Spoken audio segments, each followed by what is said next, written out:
Good morning students. Welcome to our computer class. In today's class, we will solve the last day's class test program, which was the program with two recursive functions. So let's start. This is the program. Write a class with the following two member functions. One is int takebin, which will take one integer parameter, that is the decimal number, and the function will convert the decimal number to its equivalent binary number and return the same. And second function is again one int function, bindec. This also takes one integer parameter, which will be a binary number, and function will convert that binary number to decimal number. Both the functions will be recursive function, means we have to use function recursive. So let's start. First I will make this question as comment so that it will not give any compilation error.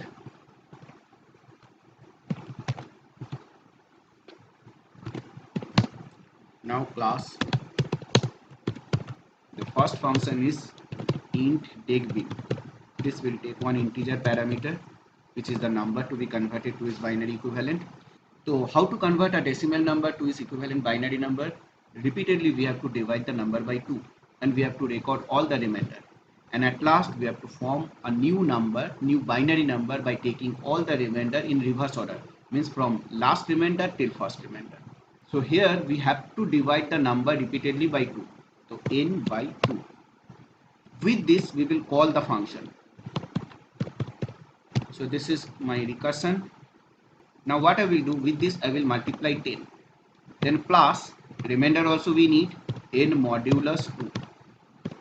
So first time n modulus 2 will give the first remainder of the division. Next time next remainder, then third remainder. This way the last remainder.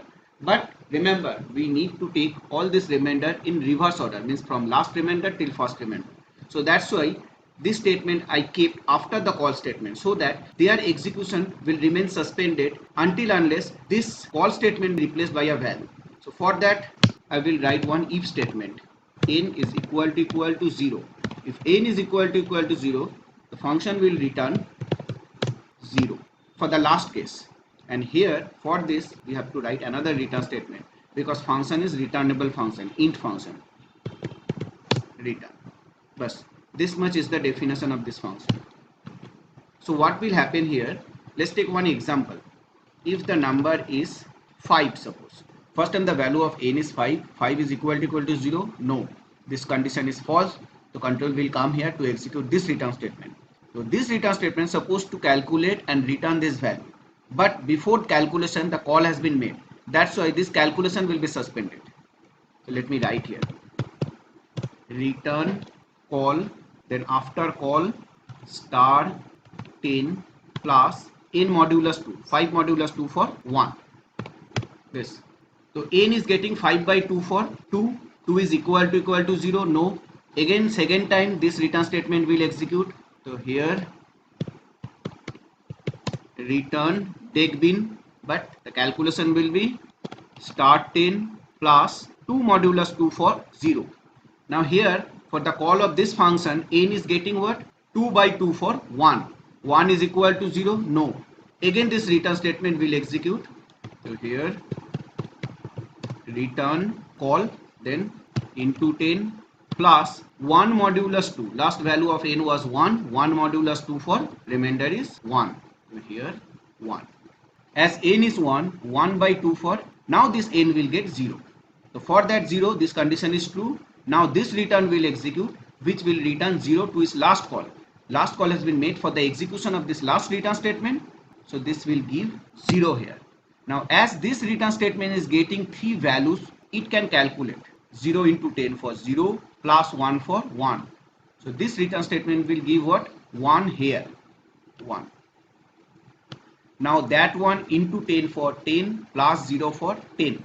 Now this return statement can return the value to its last call. So here we are getting 10. Then 10 into 10 for 100. 100 plus 1 for 101. Now this was the first return statement supposed to be executed, whose execution was suspended for the first call of this takebin function from inside the function. Now this return statement is returning what? 101, which is the equivalent binary number of decimal number 5. Understood? Now the next function, opposite of this, int bindec. These also will take one integer parameter, which will be a binary number, and this function will convert that binary number to its equivalent decimal number. So binary to decimal, how to do? We have to take out each digit from the binary number, and with the number we have to multiply 2 to the power digits position to get the value of the digit in the number. Then at last we have to add the value of all the digits of the number to get the decimal equivalent of that number. So this is nothing but a digit program. The digit program in recursion already we have learned in our last class. So that way only we will do. Bin bake, we will pass n by 10, and the remainder of the division will give the digits which you have to multiply with 2 to the power digits position. So first time we will get the last digit, then second last digit, and we need all the digits in reverse order only, and last digits position will be 0, then second last digits position will be 1, this way. So here let me write return, because the function is returnable function, int function n modulus 10, which will give the last digit first time, into int of math.pow 2 base is 2 to the power position. Last digit position will be 0, then 1, then 2, this way. So we have to declare one integer variable here which will give the position of all the binary digits or bits, so p, and initialize this variable by 0, that is the position of the last digit. So here what we will do, instead of 0 we will write p and then plus plus, so that next time the p will give the position of the second last digit. Then with that what to do, plus, because we have to find out the sum of the value of all the digits, that's why plus, then call statement. This is recursive case. Now what will be the base case to stop the execution of this recursive function? If n is equal to 0, return 0. Return 0 or return n, same. So this much is the code. Now let me take one example. Let's take 101, the binary equivalent of 5. So if I pass 101, this function will return what? 5. So let's see. First time n 101 is equal to 0, no. So this return will execute. Here n modulus 10.